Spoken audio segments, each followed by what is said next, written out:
नमस्ते, अस्सलाम वालेकुम, सत श्री अकाल दोस्तों। Welcome to DIY JNK। दोस्तों आज हम स्टार्ट करने जा रहे हैं रिपेयरिंग सीरीज़ और आप अपने सामने देख रहे हैं स्टार क्यू का XLNT बेसिक मॉडल है स्टार क्यू का। तो बेसिकली क्या हुआ है कि इस मॉडल में छोटी सी एक प्रॉब्लम हो गई है, उसका हम सोल्यूशन तो करेंगे ही इस एपिसोड में, बट ज़्यादा इम्पोर्टेंट ये है कि क्योंकि ये रिपेयरिंग सीरीज़ की स्टार्ट है तो मैं आपको एक ओवरव्यू दूंगा कि मोटर जो होती है उसके पंप में क्या क्या पार्ट्स होते हैं, उन पार्ट्स को हम आइडेंटिफाई करेंगे और मैं आपको बताऊंगा कि किस पार्ट के ख़राब होने से क्या प्रॉब्लम आ सकती है। और साथ ही साथ हम इस मोटर को ऑयल भी चेंज करेंगे।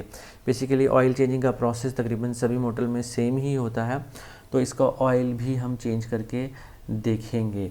तो विदाउट वेस्टिंग एनी टाइम तो चलिए शुरू करते हैं। तो ये है वो स्पेयर पार्ट्स जो हम यूज़ करने वाले हैं। यहाँ पे ओ रिंग्स हैं, वाटर सील है, ऑयल सील है, वेल्व्स हैं, स्प्रिंग्स है, तो सब कुछ है यहाँ पर। अगर कोई पार्ट अंदर ख़राब होगा तो उसको हम रिप्लेस भी करेंगे इन नए पार्ट से। इसके अलावा हमारे पास एक खाली बीकर होना चाहिए, बकेट होनी चाहिए जिसमें हम स्पेयर ऑयल निकालेंगे। एक स्क्रू ड्राइवर भी होना चाहिए, ऑप्शनल है, इन केस ज़रूरत पड़ी तो यूज़ कर लेंगे। उसके बाद एक एलन की होनी चाहिए। बेसिकली इसका जो पंप का फ्रंट पार्ट जो हेड है वो इसी से खुलता है। और एलन की पे टॉर्क को इंक्रीज़ करने के लिए एक हम रॉड का भी इस्तेमाल करेंगे। तो चलिए जल्दी से शुरू करते हैं। तो सबसे पहले मोटर के फ्रंट में जो प्लास्टिक का पार्ट है इसको ऊपर की तरफ हम स्लाइड करेंगे। ये किसी भी स्क्रू से नहीं जुड़ा होता है, इसकी एक रेलिंग होती है, ये रेलिंग में फंसा होता है। तो इसे ऊपर सिंपली हम स्लाइड करेंगे तो पंप जो है हमारा पूरा का पूरा एक्सपोज हो जाएगा। और यहाँ पर आप देख सकते हैं पंप का पार्ट, ये फ्रंट में जो पंप है और बैक में मोटर लगी हुई है। तो दोस्तों पंप में भी दो पार्ट होते हैं। जो पिछला पार्ट है इसमें ऑयल होता है और जो अगला पार्ट है इसके अंदर पानी होता है, इसे हेड कहते हैं। फ्रंट वाले पार्ट को हेड कहते हैं और पिछला पार्ट जो है वो ऑयल रेजर्वायर है। तो चलिए हम इन चार स्क्रूज़ को ओपन करते हैं और इन्हीं चारों स्क्रूज़ को ओपन करके दोनों ही पार्ट्स जो हैं वो इन्हीं चारों स्क्रू से जुड़े होते हैं। तो इनको जब हम ओपन करेंगे तो दोनों ही पार्ट्स को हम अलग अलग कर सकते हैं। तो दोस्तों 5 mm की हेक्स की का इस्तेमाल करेंगे हम इन चारों स्क्रूज़ को ओपन करने के लिए। और साथ ही साथ हम इस रॉड का भी इस्तेमाल करेंगे टॉर्क को बढ़ाने के लिए।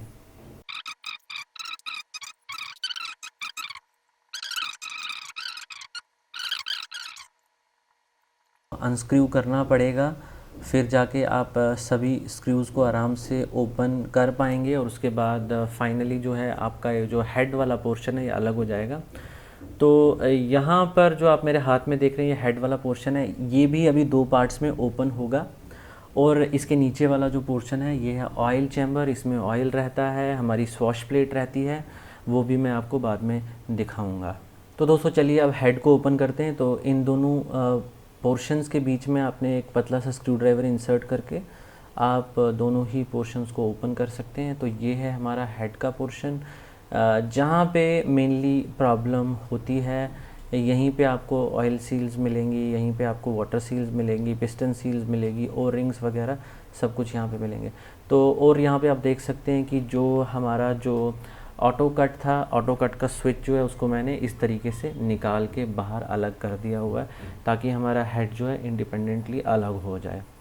तो अभी मैं आपको बताऊंगा कि हेड के अंदर क्या क्या चीज़ें होती हैं, बट उससे पहले हम ऑयल चेंज कर लेते हैं पंप का। तो एक कंटेनर लीजिए और कंटेनर में पुराना ऑयल जो है उसे आप निकाल लीजिए। दोस्तों ऑयल चैम्बर के अंदर आपको मिलेगी एंगल्ड स्वॉश प्लेट। तो दोस्तों ये स्वॉश प्लेट जो होती है ये पिस्टन्स को मोशन देती है टू एंड फ्रो की, तो एक एंगल पे लगी होती है और मोटर इसको रोटेट करती है। तो मोटर की एनर्जी पंप में इसी के थ्रू ट्रांसफ़र होती है। दोस्तों पिस्टन और स्वॉश प्लेट के बीच में जो एनर्जी ट्रांसफ़र होता है वो थ्रू बेयरिंग होता है और बेयरिंग जो होती है वो मूव करती है इस ट्रैक के ऊपर। ही जो डिस्क है इसके अंदर एक ट्रैक बना होता है, इसी के ऊपर बेयरिंग रोटेट करती है ताकि एनर्जी ट्रांसफ़र जो है बिल्कुल स्मूथली हो पाए। दोस्तों ऑयल रिफ़िल जो हम करेंगे वो है ये 20W40 कैस्ट्रॉल का एक्टिव। तो क्वांटिटी यहाँ पे 60 to 65 ml हम यूज़ करेंगे। ये हमने बेसिकली जो ऑयल अंदर से निकला है उसी को मेजर करके ये क्वांटिटी जो है सिलेक्ट की हुई है।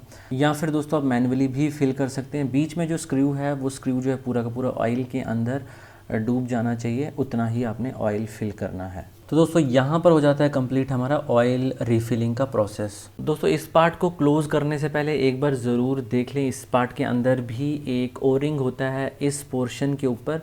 तो अगर वो ओरिंग टूटा होगा तो बंद मोटर से भी ऑयल थोड़ा बहुत आपको लीक होता हुआ दिखेगा। अगर बंद मोटर से ऑयल लीक हो रहा है तो दैट मीन्स यहाँ की जो सील है, जो बॉडी में जो सील होती है वो ब्रेक हुई है। तो दोस्तों टॉप के दोनों पार्ट जुड़ के हेड वाला पोर्शन बनाते हैं। तो हेड वाले पोर्शन में यहाँ पे 3 गैस्केट्स आपको दिखेंगी रबड़ की।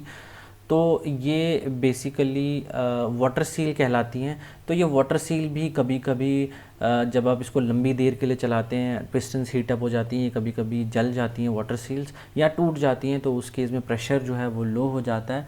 तो उस केस में आप रिपेयर किट को मंगाएं और इन सील्स को सीधा सीधा रिप्लेस कर दें। दोस्तों 3 प्लास्टिक की वाइट वेल्व्स आपको दिख रही है जिनके ऊपर छोटे छोटे ओरिंग्स लगे हुए हैं। दोस्तों कभी कभी एक्सेसिव हीट से ये भी मेल्ट हो जाते हैं। तो अगर ऐसा होता है तब भी प्रेशर का कंसिडरेबल डिक्रीज़ आपको देखने को मिलेगा। तो उस कंडीशन में आपको इन वेल्व्स को रिप्लेस करना चाहिए और ये भी आपको रिपेयर किट में वेल्व्स जो हैं फ्रेश मिल जाती हैं। दोस्तों कभी कभी पिस्टन्स भी घिस जाती हैं या कभी इनमें जंग लग जाता है, तो पिस्टन्स भी आप स्पेयर मंगा सकते हो और इनको रिप्लेस कर सकते हो। और पिस्टन्स के अपर पोर्शन में लगी होती है ऑयल सील। तो ऑयल सील को निकालने के लिए सबसे पहले आपको पिस्टन सील को, ये जो वाइट कलर की मैंने ओपन की है पिस्टन सील होती है, इसको ओपन करें और पिस्टन सील के नीचे आपको ब्लैक कलर की गैस्केट जो दिख रही है वो है ऑयल सील। ये भी कभी कभी लीक हो जाती है। तो इस केस में क्या होता है कि आउटपुट पाइप में आपको ऑयल नज़र आता है। तो अगर ऐसा हो तो दैट मीन्स ऑयल सील जो है वो टूट गई हुई है। उसके बाद दोस्तों बात करते हैं ओरिंग की। तो ये ओवल जो दिख रही है ये ओरिंग है, कभी कभी ये भी ब्रेक हो जाती है और जब ये ब्रेक हो जाती है तो प्रेशर तो कम होता ही होता है, साथ में मोटर के पंप में से साइडों से पानी भी निकलने लग जाता है।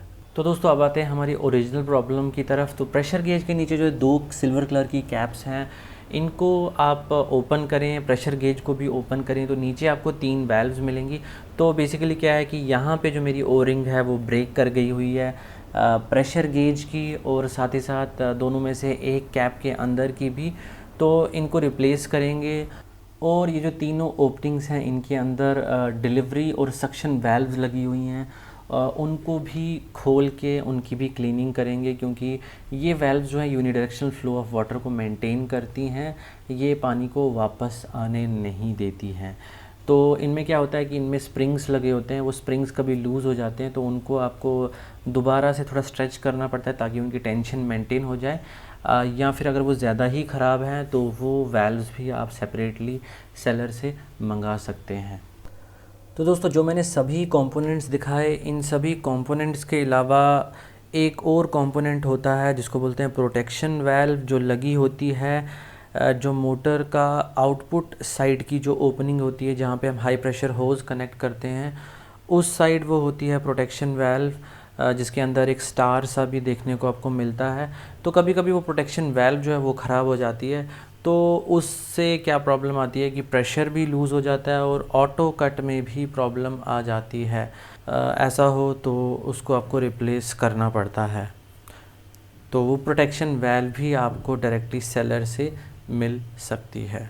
तो दोस्तों ये थी कुछ कॉमन प्रॉब्लम जो मैंने आपके साथ आज डिस्कस की। इनके अलावा भी बहुत सारी प्रॉब्लम्स हैं, बट मेरे को जितनी याद आई मैंने वो सभी प्रॉब्लम के साथ डिस्कस कर दी। कुछ अगर रह गई होंगी वो हम नेक्स्ट एपिसोड में ज़रूर कवर करेंगे।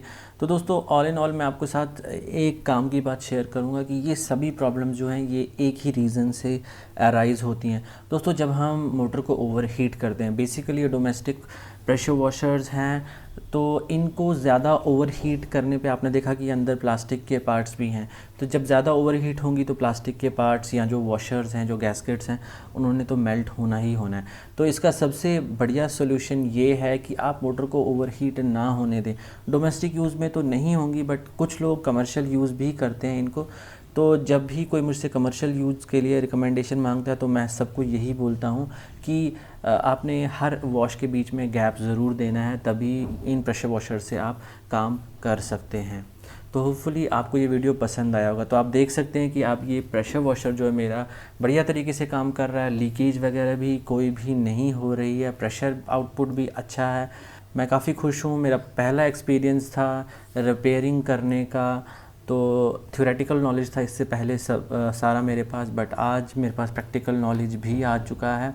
मैंने काफ़ी इन्जॉय किया। अगर आपने भी इन्जॉय किया इस एपिसोड को तो प्लीज़ चैनल को सब्सक्राइब करिए, क्योंकि आगे रिपेयरिंग सीरीज़ जो है वो कंटिन्यू होगी। वीडियो को लाइक भी कीजिए, शेयर भी कीजिए। Thank you for coming to DIY JNK। Bye bye.